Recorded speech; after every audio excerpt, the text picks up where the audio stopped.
Hello, everybody. Hope everyone's having a great day and thanks for joining. Today, we are going to be flying through downtown Reno as well as over the University of Nevada, Reno campus. The population of Reno is currently about 275,000 people, but if you include the greater Reno area, it's about 500,000 people.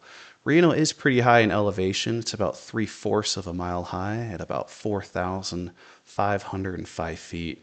An interesting fact about Reno is that it was known as the divorce capital of the world for almost 6 decades. It was very, very easy to get a divorce for men and women, and they would travel to Reno to get an official divorce. This started from the early 1900s through the 1950s. In fact, one of the bridges we're going to fly over is informally nicknamed the Bridge of Sighs or the Wedding Ring Bridge because it was only 1 block away from the courthouse.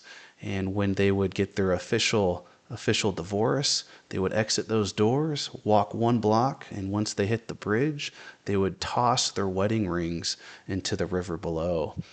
In fact, several months ago, when I was walking across the bridge, I had noticed a subject in the river and he was wearing a wetsuit, snorkel, and goggles.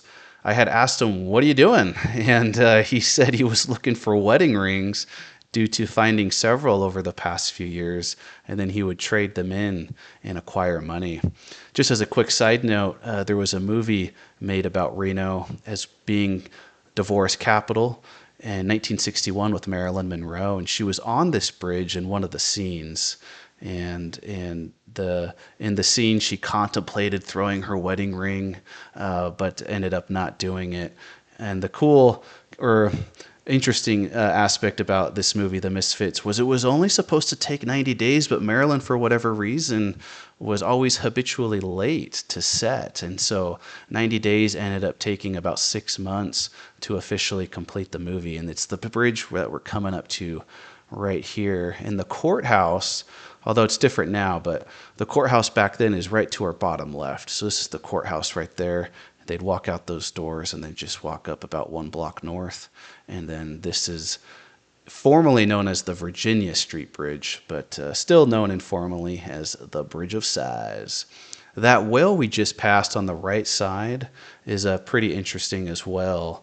The whale was originally built up in Burning Man in 2016, which is an event that occurs every August, about a couple hours north, and it's 30,000 pounds with 2,000 stained glass panels. Currently, we're flying over the University of Nevada, Reno. Current population is about 21,000 students.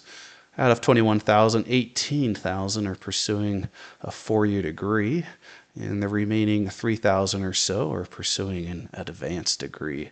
53% are female, 47% are male, and the school originally started back in 1874 in a small town called Elko. During this year, only 7 students were enrolled, but it did increase. In 1885, the college moved from Elko to Reno, and in that time frame, it welcomed 35 new students. It is a beautiful campus, great college, great programs, and is really close to downtown Reno, as you can see right here. You could basically walk, not too far of a walk, and but in a very beautiful area though. And the college is really nice. It's really pretty both inside and outside. One of the great things I personally like about Reno is just the amount of activities. I've only been in Reno for about 11 months or so, and I'm just very impressed and amazed at how many activities the city constantly has and sponsors.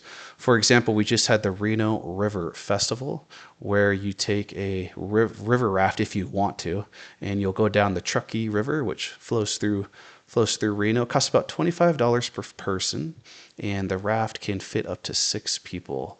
Although you do have to have a guide, so if you do max it out at 6, there will be a 7th person to help you go down the river safely. Other cool things that Reno has is the Italian Festival. I personally really liked this one. They had a competition where you would enter a barrel barefoot and you would try to squish as many grapes as you could, and in a time frame of about a couple minutes or so.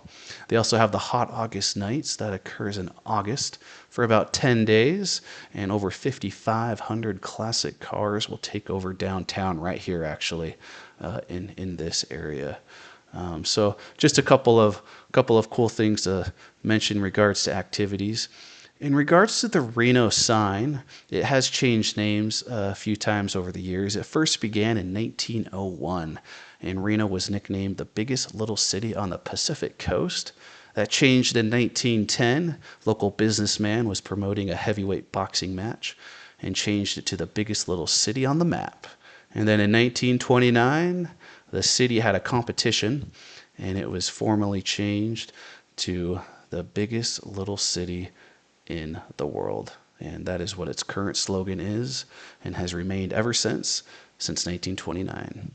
Well, thank you for watching, guys. Some other cool activities is the Washoe Lake just south of Reno, which we see here, as well as the most beautiful lake maybe in the country, if not the world, and that is Lake Tahoe.